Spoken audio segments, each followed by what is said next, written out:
Barry's here with a scary story. So I've done delivery for multiple jobs, whether it be our own family business or whether it be for someone else's business. As most of you know, I'm a farmer, but for a while I was farming and I was also doing delivery for the local food hub that we were doing. For those who've ever done delivery, you can see sometimes that you're going into some bizarre situations. And while I've definitely had some more bizarre human interactions, what I'm about to tell you is probably the most frightening thing I have ever truly experienced. Now, I'm not going to say I'm going to swear on a stack of Bibles any of these things. However, is the truth as far as my recollection goes, because what happened that night was frightening and it happened all very fast.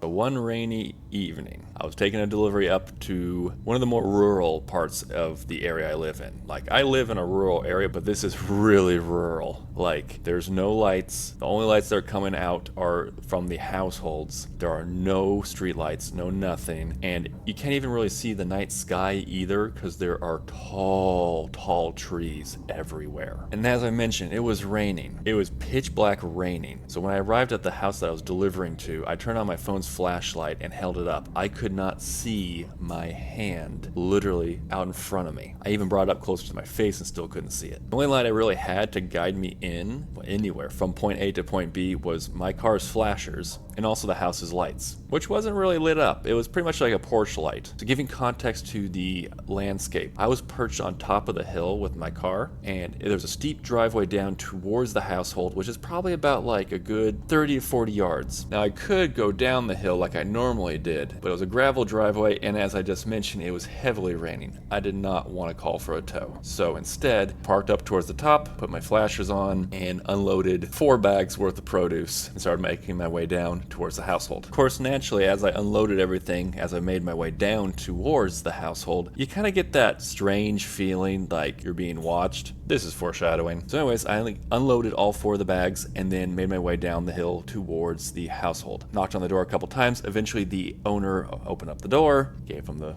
food, have a great day, and we were on our way. As I turn, I walked probably a good 10 yards before they turn out the lights. Thanks a bunch. So now the only sources of light I have are my phone, which is not really doing a good job, and my car's flashers that are still far up in the distance. So now with my empty bags, I started making my way back up there, pretty much in the dark. And this is where it got absolutely terrifying. Now about halfway between the house and the car, I started hearing crunching on the gravel. It wasn't mine.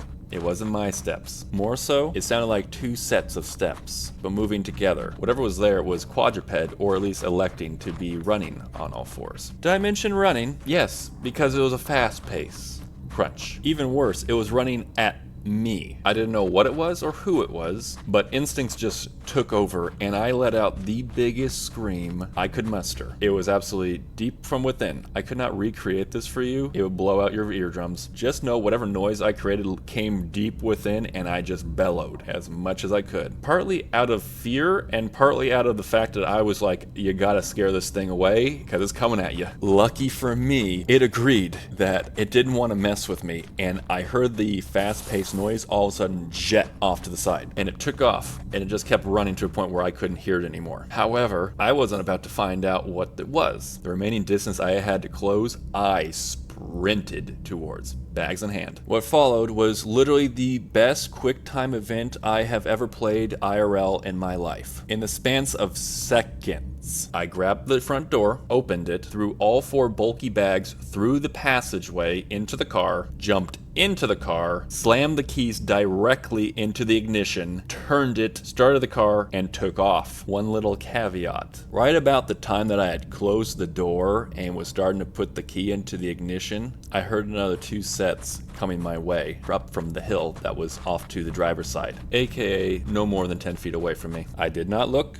I did not wait, I did not do anything except for turn the key and took off ahead of me. I didn't look behind me. I didn't want to look behind me. All I needed to do was just keep moving forward with my high beams on. And that was the most terrifying experience of my life. Because you could say maybe it was a neighborhood dog, maybe. But right then and there was no doubt in my mind.